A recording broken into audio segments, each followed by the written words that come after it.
J'étais encore à une réunion ce matin avec des clientes et l'une d'entre elles me dit: je ne sais pas quelle stratégie marketing choisir. En tout cas, je ne veux pas de la plupart de celles qui existent car ça me demande trop de boulot. Je ne veux pas y être tous les jours. Moi, je ne veux pas faire plus d'efforts, ça me fatigue trop. Alors, il y a un point essentiel quand même à savoir dans l'entrepreneuriat. C'est que tout a un coût, d'accord? On n'a rien sans rien. Tu es obligé de fournir un minimum d'efforts si tu veux des résultats. C'est quand même la base de l'entrepreneuriat. Après, il y a des stratégies marketing qui te demandent moins d'efforts que d'autres et qui ont plus ou moins de rapidité de résultats. D'où l'intérêt de connaître toutes les stratégies marketing qui existent. On travaille nombre d'entre elles dans notre réseau d'affaires. Si ça t'intéresse, le lien pour la réunion d'infos est dans la description de cette vidéo.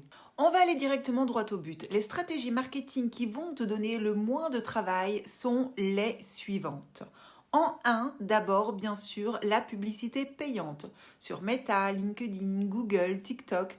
Une fois que tu as validé ton offre sur le marché, que tu sais exactement à qui parler et quoi lui dire, si tu as les moyens de faire de la pub, c'est parfait. Et tu peux tout à fait commencer à 5 euros par jour pendant quelques jours. Ensuite, c'est l'influence. Tu trouves un partenaire qui a la même cible que toi et qui a déjà beaucoup d'audience. Il va parler de toi et t'amènera donc des prospects tièdes à chaud en échange en général d'un forfait ou d'une commission sur les ventes qui auront été faites. En voici deux autres stratégies qui vont te donner peut-être un petit peu plus de travail que ces deux premières, mais c'est automatisable, donc je les classe quand même dans cette catégorie. Ensuite, il y a donc le mailing, alors le cold mailing ou les newsletters. Ça ne coûte rien et ça peut vraiment ramener beaucoup. Même si nous ouvrons de moins en moins nos mails, on peut les compléter par des textos, par SMS ou par WhatsApp. Alors attention au RGPD, surtout si vous faites du B2C. Et enfin, la dernière stratégie que je classerai dans cette catégorie sont les webinaires ou les challenges.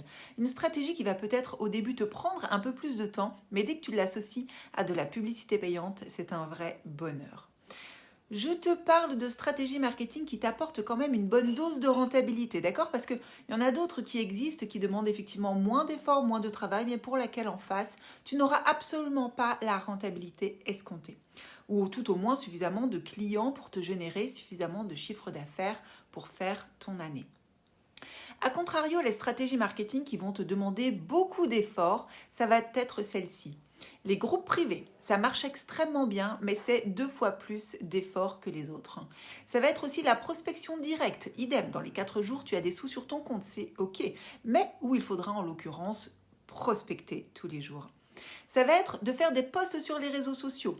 Probablement la stratégie la plus longue et la plus contraignante de toutes celles qui existent.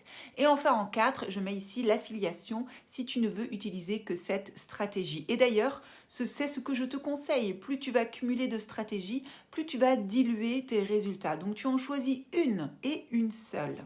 L'affiliation, c'est quand quelqu'un, souvent un client à toi, parle de ton offre et qu'en échange de la vente, tu lui donnes une commission. Tu donnes une commission à ton affilié.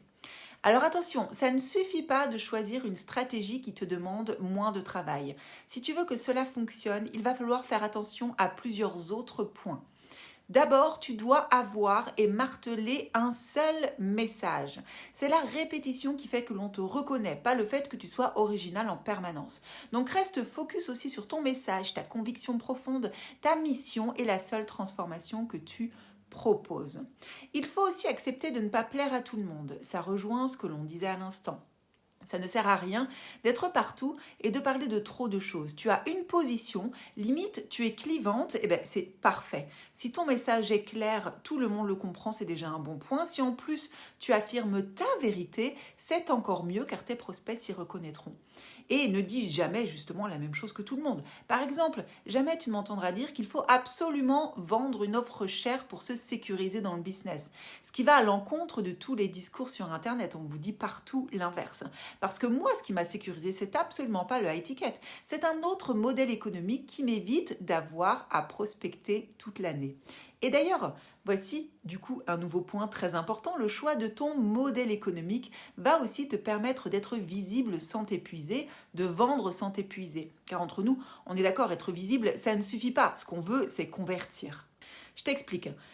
Souvent, on pense que pour avoir des clients, il ne faut penser qu'à sa stratégie marketing, celle que l'on va utiliser. En fait, la stratégie marketing vient dans un deuxième temps. Dans un premier temps, tu dois d'abord choisir ton modèle économique. C'est un petit peu comme l'île sur laquelle tu vas partir en vacances. C'est là que tu vas décider, grâce à ton modèle économique, de ta destination. Combien d'argent tu vas gagner à la fin du mois, avec quelle récurrence, etc. Et c'est ça qui va te donner une certaine sécurité financière. Donc choisir ta destination va pouvoir te sécuriser et t'éviter de t'épuiser car tu n'auras pas besoin tous les mois de recommencer à zéro. Et ensuite, pour aller sur cette île, pour aller vers cette destination, tu vas pouvoir choisir ton moyen de locomotion. Tu vas donc pouvoir choisir ta stratégie marketing. Tu peux y aller à la nage, tu peux y aller en bateau à voile, en bateau à moteur, tu peux y aller en paddle. Tu choisis la façon d'arriver à ta destination. Si je devais refaire une comparaison rapide là de toutes les stratégies marketing, je dirais que faire des posts tous les jours sur les réseaux sociaux, c'est aller sur ton île à la nage. Et que par contre, utiliser la publicité payante, c'est prendre le bateau à moteur. Et entre les deux, il y a toutes les autres stratégies que je vous ai citées tout à l'heure. Conclusion, tu ne veux pas t'épuiser et vendre beaucoup malgré tout? Alors oui, c'est possible. Choisis d'abord ton modèle économique, puis ta stratégie marketing selon le délai de résultat que tu veux avoir et la dose d'effort que tu veux y mettre. Dis-moi en commentaire quelle stratégie tu choisis et surtout, prends soin de toi.